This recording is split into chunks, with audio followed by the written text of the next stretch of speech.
Hello student, जिन जिन बच्चों का 2025 में बोर्ड एग्जाम देना है और 1 मार्च को उनको मैथ का पेपर है, तो ये वीडियो आप लोगों के लिए काफी महत्वपूर्ण होने वाला, क्योंकि मैं आप लोगों को इस वीडियो वायरल वीडियो से बताने वाला हूं कि आप लोगों को पेपर में कैसा क्वेश्चन आएगा। आप लोगों को ये कोड याद रखना है 701HG। ये कोड बोर्ड एग्जाम में फंसने वाला है, तो आप लोग को करना क्या है, इस पूरा वीडियो को देख करके जाना है। अगर गाइज आप लोग पिछला वीडियो नहीं देखे हो मेरा, मैं इस पेपर का पिछला वीडियो में बना चुका हूं, जिसमें आप लोगों को 1 नंबर से लेकर के यहां से लेकर के और यहां तक 10वें नंबर प्रश्न तक यहां तक आप लोग मैं पूरा करा दिया हूं। अगर आप लोग नहीं देखे हो तो जा करके देख लीजिएगा, उसके बाद इस वीडियो को देखिएगा, क्योंकि मैं आप लोग को यहां से लेकर के 11 नंबर प्रश्न से लेकर के आप लोग को 20 नंबर प्रश्न तक बताऊंगा। ये जो बहुविकल्पी आप लोग को 20 प्रश्न है वो मैं आप लोग को आज क्लियर कर दूंगा। तो करना क्या, आप लोग को वीडियो में अंत तक देखना है। तो चलेगा, हम लोग वीडियो को स्टार्ट करते हैं। तो यहाँ पे जो प्रश्न है 11 नंबर प्रश्न है, वो दिया कि सेक ए प्लस टेन ए ब्रैकेट बंद ब्रैकेट चालू होगा 1 माइनस साइन ए। तो देखिए दोस्तों, यहां से इसको हल करेंगे। देखो सेक थीटा बराबर होता है 1 बटा कॉस थीटा, तो यानी कि 1 बटा कॉस से हो जाएगा, प्लस में हो जाएगा साइन थीटा का होता है 1 साइन थीटा बटा कॉस थीटा, ये हो जाएगा साइन ए बटा कॉस ए। ब्रैकेट बंद करेंगे और यहां से ये 1 माइनस साइन है, 1 माइनस साइन ए को वैसे ही रहने देंगे। बाकी यहाँ पे ये लॉस ऑफ आ जाएगा, ये लॉस ऑफ आएगा तो ये हो जाएगा कॉस ए, और यहां से ये दोनों सेम है तो ऊपर का वैसे ही रहता है, तो यहां से हो जाएगा 1 प्लस साइन ए ब्रैकेट बंद, इसको वैसे ही रहने देंगे, 1 माइनस साइन ए को वैसे ही रहने देंगे। बाकी देखिए यहाँ पर कुछ नहीं तो 1 लिखेंगे और इसको गुणा करा देंगे। तो गुणा कराएंगे तो यहाँ से आप लोग को पता होगा a प्लस बी इंटू में a माइनस बी बराबर होता है a का स्क्वायर माइनस b का स्क्वायर। इस फॉर्मूला को हम लोग यूज करेंगे और इसको हल करेंगे। तो यहाँ से इसको मान लेते हैं a और इसको मान लेते हैं b, फिर ये आप लोग हो जाएगा a और ये b, तो ये हो जाएगा a का स्क्वायर माइनस b का स्क्वायर। तो माइनस b की जगह पर साइन, तो साइन का स्क्वायर हो जाएगा, बटे में हो जाएगा कॉस ए। इतना समझ गए। देखिए 1 का स्क्वायर 1 होता है और साइन का स्क्वायर हो जाएगा साइन स्क्वायर ए बटा कॉस ए। अब देखिए यहां पर चूंकि आप लोगों को पता होगा 1 माइनस साइन स्क्वायर ए बराबर होता है कॉस स्क्वायर ए, ये फॉर्मूला आप लोगों को पता होगा। तो ये फॉर्मूला को हम लोग यूज करेंगे और यहां पर लिखेंगे कॉस स्क्वायर ए, ये हो जाएगा कॉस स्क्वायर ए बटा कॉस ए। अब देखिए ऊपर 2 कॉस है और नीचे 1 कॉस है, तो 1 से 1 कट जाएगा तो बचेगा क्या, कॉस ए। यहां से बचेगा कॉस ए। अब देखिए इसमें आंसर में कहीं पर कॉस ए दिया है, देखो यहां पर दिया है सेक ए, यहां पर दिया बी में साइन ए कोसेक ए, देखो ऑप्शन नंबर डी में दिया है कॉस ए, तो ऑप्शन नंबर डी सही हो जाएगा। ठीक है, आगे हम लोग चलते हैं। अब देखिए ये अगला जो प्रश्न है, और ये जो मैं प्रश्न आप लोगों को बता रहा हूं ये वायरल पेपर का प्रश्न है। अगर आप लोग इसको तैयार करके जाते हो तो बोर्ड एग्जाम में आप लोग को 100% फंसने वाला है, तो इसको आप लोग को ध्यान से देखना है और पूरा देखना है। देखिए 12 नंबर प्रश्न जो दिया कि एक किनारे पर नोकीली बनाई गई एक बेलनाकार पेंसिल निम्नलिखित का संयोजन है। मान लीजिए कि एक यहां पर देख लीजिए, पेंसिल ऐसा होता है, जब हम लोग पेंसिल को ऐसा नोकीला बनाएंगे तो कैसा होगा, ऐसा होगा। तो ऊपर किस आकार का है, तो ये शंकु का आकार का है,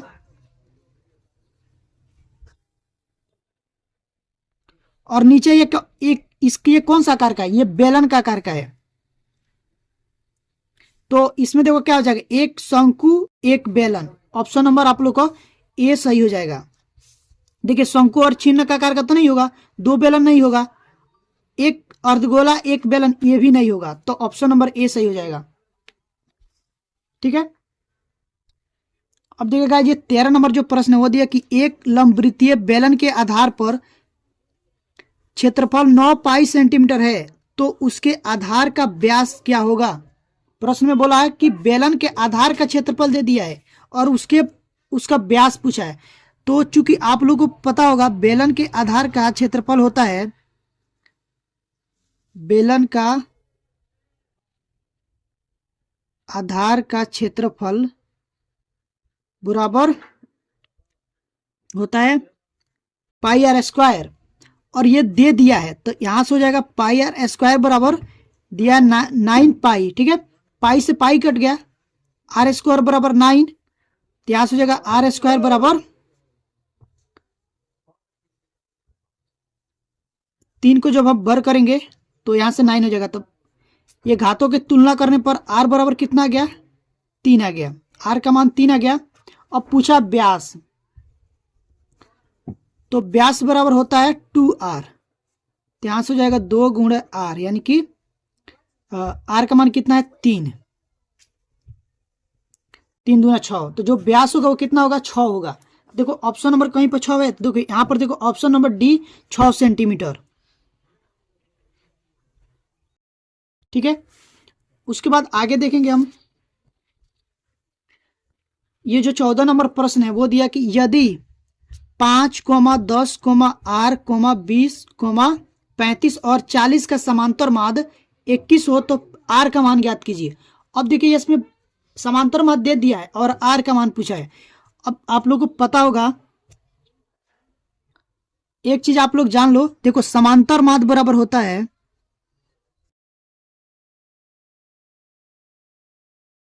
समांतर माद बराबर होता है संख्याओं का योग बटा संख्याओं की संख्या,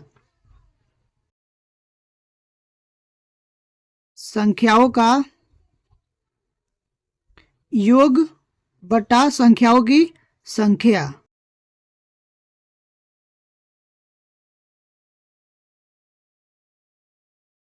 ठीक है, इस फॉर्मूला को हम लोग यूज करेंगे। बाकी देखिए जो दिया उसको लिख लेते हैं। दिया है 5, 10, आर, 20, 35 और क्या दिया है 40। इसको हम लोग क्या करेंगे, जोड़ देंगे। तो इस फॉर्मूले के हिसाब से बताएंगे। और इसमें देखो संख्या कितना है, 1 2 3 4 5 6 संख्या है ना, तो संख्याओं का योग करेंगे तो संख्याओं का योग कितना हो जाएगा, यहां से देखिए 5 जोड़ 10 जोड़ आर और जोड़ करेंगे 20 जोड़ 35 जोड़ 40 बट्टा हो जाएगा 6। ठीक है, और देखो और समांतर माद दे दिया था, कितना दिया था 21 दे दिया है, तो यहां से इस फॉर्मूले पर हम लोग बैठाएंगे तो समांतर माद 21 हो जाएगा और ये संख्याओं का योग हो जाएगा और ये संख्याओं की संख्या हो जाएगा। तो इसको हम लोग जोड़ लेते हैं, तो देखो 5 या 10 15, 15 10 25, 25 और 10 और यहां से हो जाएगा 35, 35 और 35 70 और 70 और 40 110, तो ये हो जाएगा 110 प्लस आर बटे 6। यहाँ पर कुछ नहीं, एक लिखेंगे, तिरछा तिरछी को गुणा करा दो, तो यहाँ से हो जाएगा 110 प्लस आर बराबर में हो जाएगा 21 गुणा 6। अब देखो यहाँ से 21 में 6 से गुणा करा देंगे तो यहाँ से हो जाएगा 6 का 6, 6 दूना 12 और ये हो जाएगा 110 प्लस आर, तो आर बराबर हो जाएगा 126 माइनस 110। इसको घटाएंगे तो आर का मान आ जाएगा 126 में से जब 110 को घटाएंगे तो बचेगा 16, तो आर का मान आ गया 16। ठीक है, अब देखिए इसमें ऑप्शन नंबर कहीं 16 है, देखिए ऑप्शन नंबर ए में है 16, तो option number A correct answer हो जाएगा। तो ये भी प्रश्न हो गया। बाकी हम लोग देखते हैं अगले प्रश्न पर। अब देखिएगा आज अगला जो प्रश्न है 15 नंबर, वो दिया कि 1 से 9 तक की प्राकृतिक संख्याओं का समांतर माध्य ज्ञात कीजिए। दिया कि 1 से 9 तक प्राकृतिक संख्या, तो सबसे पहले हम लोग क्या करते हैं 1 से 9 तक प्राकृतिक संख्या लिख लेते हैं। तो यहां से देखिए 1 से 9 तक प्राकृतिक संख्या, तो ये हो जाएगा 1 2 3 4 5 6 7 8 और 9। समांतर माध्य बोला है, चूंकि मैं अभी आप लोगों को बताया कि चूंकि समांतर माध्य बराबर सूत्र होता है, समांतर माध्य बराबर होता है संख्याओं का योग बटा संख्याओं की संख्या,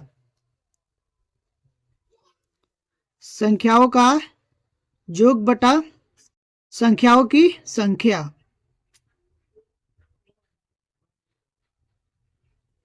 इसको इस फार्मूला को आप लोग को याद रखना है क्योंकि इस पर बहुत सारे क्वेश्चन आते हैं 1 नंबर में, तो आप लोग को इसको अच्छे से याद करके और तैयार करके जाना है। तो देखो यहां से हम लोग भरेंगे, समांतर माध्य बराबर हो जाएगा, यहां पर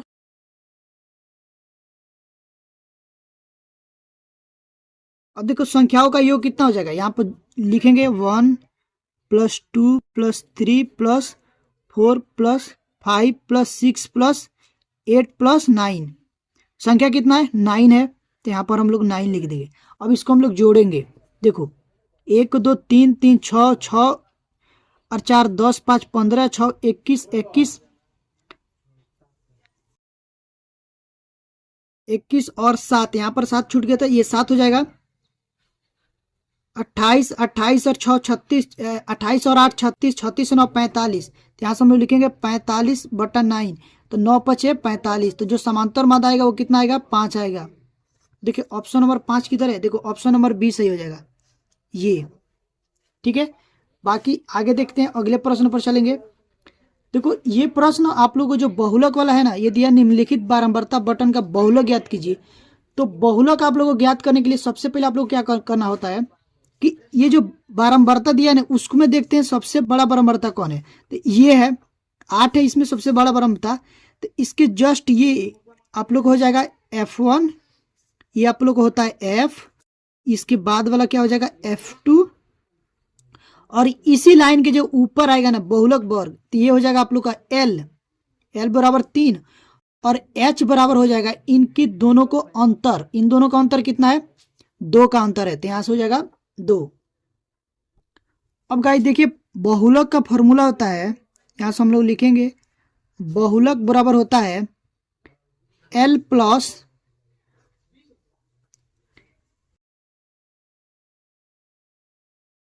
माइनस F1 ब्रैकेट बंद, ये पूरा ब्रैकेट में हो जाएगा, ठीक है। बटे में हो जाएगा 2F minus F1 minus F2, और ये ब्रैकेट बंद और गुणा में हो जाएगा H। अब इस पर हम लोग भरेंगे मान, यहाँ पर देखिए L का मान कितना है 3 प्लस F का मान है यहाँ पर 8, F1 देखिए 7 बटा 2, F का मान है 8, माइनस में हो जाएगा F1 है 7 और माइनस F2 है 2, गुणा में H भी है 2, ठीक है। अब इसको हम लोग हल करेंगे, यहाँ से हो जाएगा 3 प्लस 8 में से 7 जाएगा 1 बटे में हो जाएगा 8 दूना 16, 7 2 9, यहाँ से माइनस में 9 हो जाएगा, गुणे में 2, यहाँ से हो जाएगा 3 प्लस 1 बटा, अब देखो 16 में से जब 9 को घटाएंगे तो यहाँ से बचेगा 7 और गुणे में 2, ये हो जाएगा 3 प्लस 2/7, यहाँ से कुछ नहीं तो 1 लिखेंगे और ये 7 लॉसअप आ जाएगा, तो ये हो जाएगा 7 3 21 प्लस 2 बराबर हो जाएगा 23/7। जब इसको भाग करेंगे, देखो जब इसको भाग करेंगे तो आप लोग का मान आएगा 3.286, ठीक है। अब हम देखते हैं इसमें आंसर है कि नहीं, 3.28, यहाँ पर देखो ऑप्शन नंबर बी आप लोग को 3.28, तो ये सही हो जाएगा। बाकी जो 17 नंबर प्रश्न है, तो भाई अगला जो प्रश्न है 17 नंबर, वो दिया कि प्रथम 10 प्राकृतिक संख्याओं का माध्यिका ज्ञात कीजिए। क्या दिया है, प्रथम 10 प्राकृतिक संख्या। तो सबसे पहले हम लोग प्राकृतिक संख्या लिख लेते हैं, तो प्रथम 10 प्राकृतिक संख्या,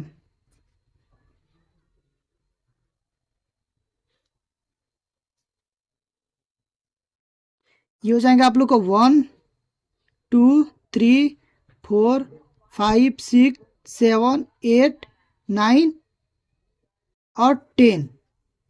अब यहां पर हम लोग देखते हैं कि ये सम संख्या है कि विषम संख्या है। देखो 1 2 3 4 5 6 7 8 9 10, यहाँ पर जो संख्या है वो सम संख्या है, 10 है, तो 10 आप लोग का सम संख्या होता है। तो सम संख्या के लिए माध्यिका का जो सूत्र होता है वो होता है, यहाँ पर देखो माध्यिका बराबर आप लोग हो जाएगा n/2 वह पद, ठीक है, n/2 वह पद प्लस n/2 + 1 और बटे में हो जाएगा 2। अब देखिए n/2, n का मान यही है, इसको हम लोग n बोलते हैं, ठीक है, ये आप लोग ध्यान में रखना है। n बराबर 10, जो संख्या है ना वो n होता है, संख्या जितना भी संख्या रहता है उसको n से डिनोट करते हैं, नंबर ऑफ संख्या, ठीक है। उसके बाद देखिए यहाँ पर, तो यहाँ पर हम लिखेंगे 10/2 वह पद, ठीक है। और यहां से हो जाएगा 10/2 + 1 और बट्टे में 2, तो ये कट के आएगा 5। तो ये देखो 5 पर कोई स्थान की संख्या है, ये ऑलरेडी अवरोही क्रम है, तो हम लोग इसको अवरोही क्रम में नहीं सजाया है।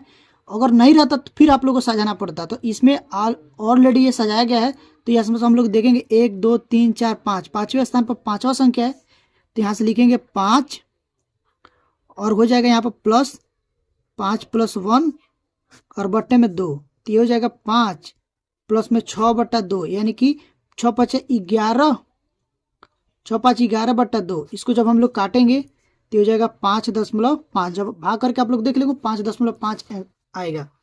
तो यहाँ से ऑप्शन नंबर डी सही हो जाएगा, 5.5। ये भी प्रश्न हो गया। अब देखिए ये जो प्रश्न है,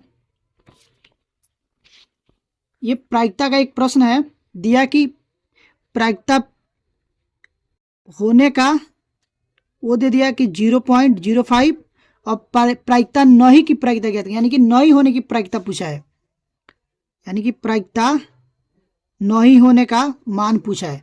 तो देखो ये होता है, इसका फॉर्मूला होता है प्रायिकता बराबर, देखो P + PE' बराबर 1 होता है, ठीक है। और इसमें हम मान भरेंगे, तो देखो इसका मान कितने दिया, 0.05, ठीक है। इसको हम लोग को निकालना है,